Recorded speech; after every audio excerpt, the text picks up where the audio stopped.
reptile friends and welcome back to my channel. My name is India, aka Anacondiac, and today is a video that I really didn't want to have to make. If you haven't seen the video that I put out last week, which is all about why Chrissy Teigen's hamster care is problematic, then I would suggest going and checking that video out before you watch this video, because otherwise it might be a bit confusing if you haven't seen the first part of the situation. So I will put the link to that video up in the cards right now. If you want to check out that video first, that's probably the best idea, but you do what you want.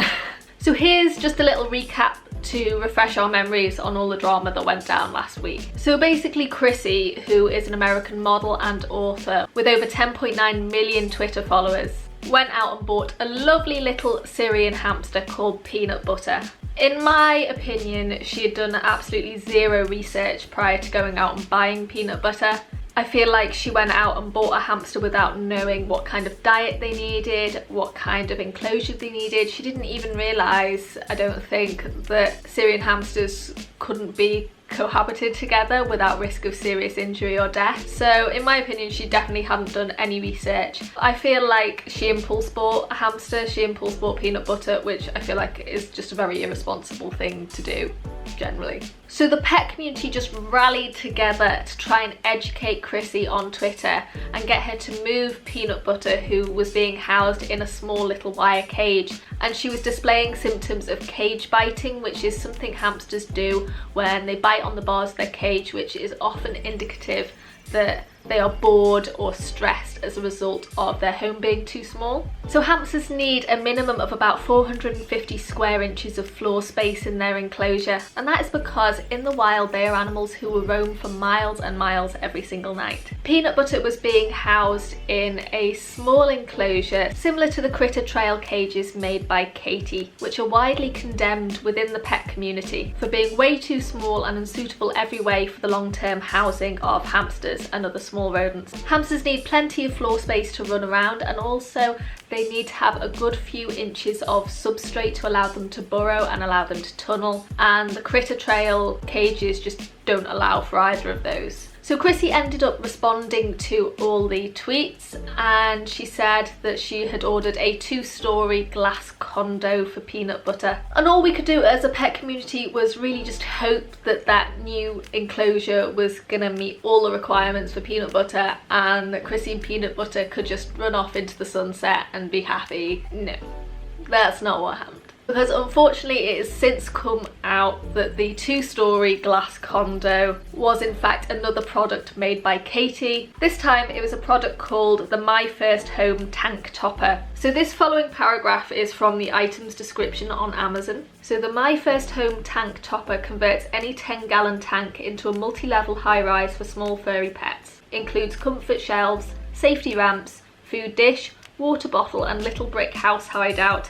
glass tank not included. Made using tube-proof coated wire and stain-resistant plastic parts, 20 inches long, 10 inches wide, 10 inches high, for hamsters, gerbils, mice or other small furry pets. So I feel like Chrissy did take on board what the pet community was saying about tanks being better enclosures for hamsters than wire cages, but she's kind of combined the two ideas, and she ended up buying, in my opinion, this kind of Frankenstein's monster of a hamster cage. And I really don't think that this tank topper tank combo is suitable for hamsters still, I really don't. So this tank topper is meant to be added onto a 10-gallon tank that is 20 inches long by 10 inches wide, which gives a total floor space of 200 square inches, which is still less than half the recommended floor space recommended for hamsters, which is 450 square inches. She's still not meeting that minimum required floor space. No amount of height, ledges, tunnels, tubes, climbing spots compare to the minimum of 450 square inches on the floor. As a reminder, hamsters are animals that in the wild will roam for miles and miles every night, so they need to roam. It's inbuilt into their very nature. You could add a skyscraper sized tank topper onto that glass tank, but that still wouldn't compare to a tank with the minimum floor space, because hamsters need that horizontal space, not vertical climbing space. In my opinion, Chrissy had the resources, she had the funds, and she had the opportunity to buy an amazingly large tank for Peanut Butter. She could have bought the nicest tank that has ever existed in the whole wide world of pet keeping, but she didn't. The price of that KT tank topper is about £40 on Amazon. It might be a bit cheaper in the States. And then depending on which kind of tank she paid, add on another £20 at least to that. She could have put that minimum of £60 towards a much larger tank that meets the minimum required floor space, because as it is, she's just wasted money on 2 different enclosures that are still not right. In my opinion, she's just wasted money on yet another enclosure that doesn't meet the requirements. So here's a picture of an 8-inch wheel in a 10-gallon tank, similar to the one that Chrissy has for the bottom part of Peanut Butter's enclosure. This really just puts the size of the 10-gallon tank into perspective. I think most people who use these cages must attach the wheel in the kind of wire tank topper section, because as you can see, when the wheel is housed downstairs, it just doesn't leave much space for anything else, and that 8-inch wheel is generally considered the minimum wheel size for Syrian hamsters. They can't really, or they shouldn't really, have a wheel that is smaller than that. So moving on from the lack of floor space in this enclosure, I really do think that Chrissy did take on board the advice that tanks and tubs are better for hamsters than like wire cages. And the reason that they are so good for hamsters is that tubs and tanks allow for a good layer of substrate that is at least a couple of inches deep. Hamsters absolutely love to burrow in substrate and make their tunnels, so tanks are really good for that because you can really load up the substrate and give the hamsters loads of substrate to burrow in and play in.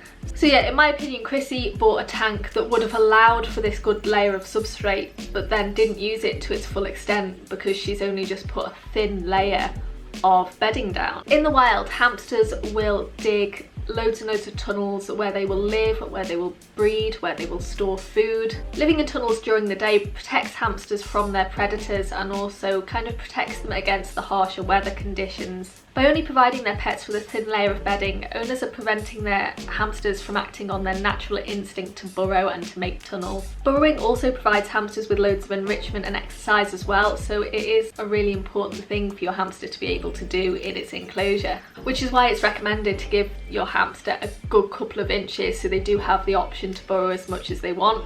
Obviously, not all hamsters are going to burrow the exact same. Some might absolutely love to burrow and will spend every waking minute making tunnels and making burrows. Others might not like it and might not do it as much. It completely depends on the individual hamster. But the best thing to give your hamster that option is to have a large enclosure like a tank, like a tub, that allows for a good layer of substrate that allows for burrowing in. Another option is to have like a burrowing box, but I think generally people try and give their hamster a tank that allows for a good layer of substrate all over, so the hamster can just choose where it wants to burrow, as opposed to the burrowing box where it can only burrow in the box. So in this video from Chrissy's Twitter, you can see that Peanut Butter only has a thin layer of bedding. Peanut Butter won't be able to act on her natural instinct to burrow. So not only does she not have the adequate space to roam, she doesn't have any space to burrow either. So it's a lifestyle for Peanut Butter that is so far removed, in my opinion, from her natural life. She can't run, she can't roam, she can't burrow or make tunnels. It's just not a natural life for a hamster. So I feel like she still runs the risk from becoming stressed and bored in her new enclosure, just as she would in her old enclosure. So I was going to just focus entirely on the new cage and the lack of space and substrate, but as I was scrolling through Twitter yesterday, I found this tweet from Chrissy which has the caption, "Daily Dance Party has a new member," and it shows the family dancing together in what looks like the dining room with Peanut Butter the hamster rolling around on the floor in a hamster ball, and all the while loud music is playing as well. So I'm just going to play a snippet of that video for you guys so you can see what I'm talking about.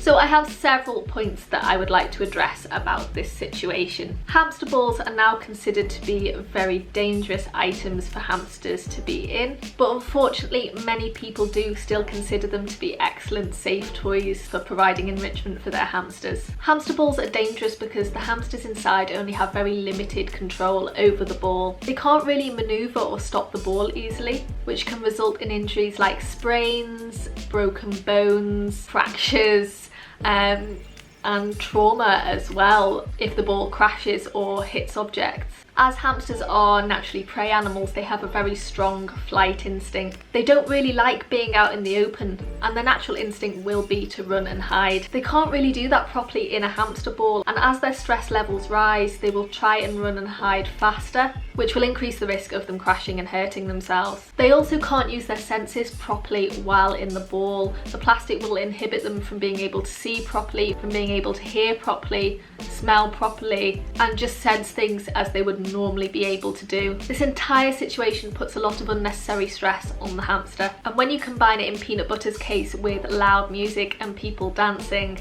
in my opinion this is definitely not a safe environment for a hamster to be in. Peanut Butter can't properly escape or hide from the loud music and all the dancing feet. It's such an unnatural situation for her to be in, and I do really feel sorry for Peanut Butter. It's only just been over a week since Chrissy brought Peanut Butter home. In that time she seems to have been handled a very large amount. Although I stress again that we are only seeing small clips into Peanut Butter's life from what Chrissy posts on social media, hamsters should be left alone for about a week when handling should be kept to as little as possible. This allows them time to de-stress and to just acclimatise to their new home and their new enclosure. After the first week has passed, you can kind of begin to handle them more and to get them more used to being handled and start to tame them. In Peanut Butter's first week home, it appears in my opinion that she's had 2 new enclosures, she's been handled a bunch, and she's already been out to explore in a hamster ball. To me, that definitely doesn't seem long enough for Peanut Butter to settle in and get used to her new home and her new enclosure. Now she's in this second enclosure, this new glass tank, I feel like she should be given another couple of days to settle in before she comes out to explore again. So I hope for now that they are giving her space to adjust to her new second enclosure, but I really doubt it. Chrissy, please listen to your followers when they give you advice on hamster care. Go buy a massive bin or a massive tank and give Peanut Butter a forever home that actually meets the minimum standards for a hamster. Never stop researching, and please set an excellent example for your millions of followers that look up to you and to follow you on social media. Pet care does need to be taken seriously. Just because an animal is tiny and will only live for a couple of years, that's no excuse to not give it the best life possible. Hamsters and all animals deserve the very best from their owners. Just because they're not as widely kept as dogs or cats does not excuse poor animal husbandry. There's plenty of resources out there for all prospective hamster owners. You know, there's Google, there's YouTube, there's loads of hamster forums, and it's so readily available, all this information, that there really is no excuse anymore for poor hamster care. So getting back to the first video I showed, which was about Peanut Butter snacking on some fruit in her new glass enclosure, I just want to add a couple of things about proper hamster diet. Now, I know that we've only seen this short snippet of Peanut Butter eating, so I know this isn't a full look into exactly what Chrissy feeds Peanut Butter and Peanut Butter's complete diet, but that apple slice is definitely too much for a hamster. Apples are very high in both sugar and water, so if a hamster consumes too much apple or too much fruit, that can result in an upset stomach and diarrhea. Ongoing diarrhea can also cause dehydration for the poor little hamster as well. So that's why just a small cube of apple or fruit and veg is enough for a hamster. They are only very small animals with very small stomachs, and their stomachs just can't handle loads and loads of fruit and veg. More vegetables might seem like a good thing because fruit and veg are healthy, right? Aren't they? But if hamsters are snacking on too many of them, they might ignore their other food, which could cause an unbalanced diet lacking in the nutrients that a balanced hamster food would contain. Just another thing I want to add about this clip is, again, I know that this video just shows a very small snippet into Peanut Butter's life, but I really hope that her cage isn't always in the busy kitchen on what looks like the table or the kitchen counter. Hamsters should really live in a quieter part of the home, away from a lot of foot traffic, just to kind of give them a quieter and more relaxing life. They shouldn't really be in a busy area of the home like a kitchen. The last thing that I want to address in this video is all the hate that was given to the pet community who was just trying to help. Users that have been really trying their best to give good advice to Chrissy about peanut butter were called crazy hamster ladies. But I'm just going to put this out there. Surely practicing and promoting good animal care isn't crazy. Surely it's the opposite. Surely it's completely logical to want a pet to live the happiest and longest life possible. So it appears that Chrissy has actually been blocking people that have been tweeting her about hamster care and who have been giving her helpful advice for improving Peanut Butter's life. Why would you block people and refuse to listen to people who are giving you genuinely good advice for improving the life of your new pet? It just makes no sense to me at all. They're not trying to spread hate at all, they're literally just trying to help you help Peanut Butter. That's all they're trying to do. I am pretty sure that if people were calling out someone for keeping a dog or cat in the wrong conditions, I'm 100% sure that the internet would support them. But the moment people rally for keeping small pets like hamsters, the attitude seems to be like, it's just a hamster. All animals should be treated equally, whether it's a small animal like a hamster or a snake or a tarantula, or if the more conventional pets like cats or dogs or even horses. All of these animals, every animal should be treated equally. An animal's size does not equate to its worth at all, and the size and species of an animal should never matter when it comes to the quality of life and the quality of care that they should be receiving. That's it for today's video, guys. I feel like I've already talked for much too long already. I really do hope that Chrissy takes people's advice soon and gives Peanut Butter an upgrade to an enclosure that is just perfect. It meets all the minimum standards for a hamster. But in all honesty, I kind of doubt it, considering everything that has happened this week. It's just my opinion. This entire video is just my opinion. It's just what I think about this situation, that's all it is. I really do hope that she improves her hamster care and that there's no reason for me to make part 3 to this video series in the future. The next video on my channel will be the second installment of Peter Exposed, so stay tuned for that later on this week on my channel. And if you haven't had enough of me already, you can now find me on Twitter and Instagram at Anacondrack, the same way that it is spelt here on YouTube. You can also now find me on Patreon if you would like to support me and my channel further, so I will pop my Patreon link in the description box below. If you haven't already, remember to subscribe to my channel and you can click the little bell notification button and you will never miss one of my uploads. Please give this video a big thumbs up and remember to comment and tell me what you thought, because I would really like to know what you think. I would love to hear your feedback on my videos. Until next time, I will see you later. Bye, reptile friends.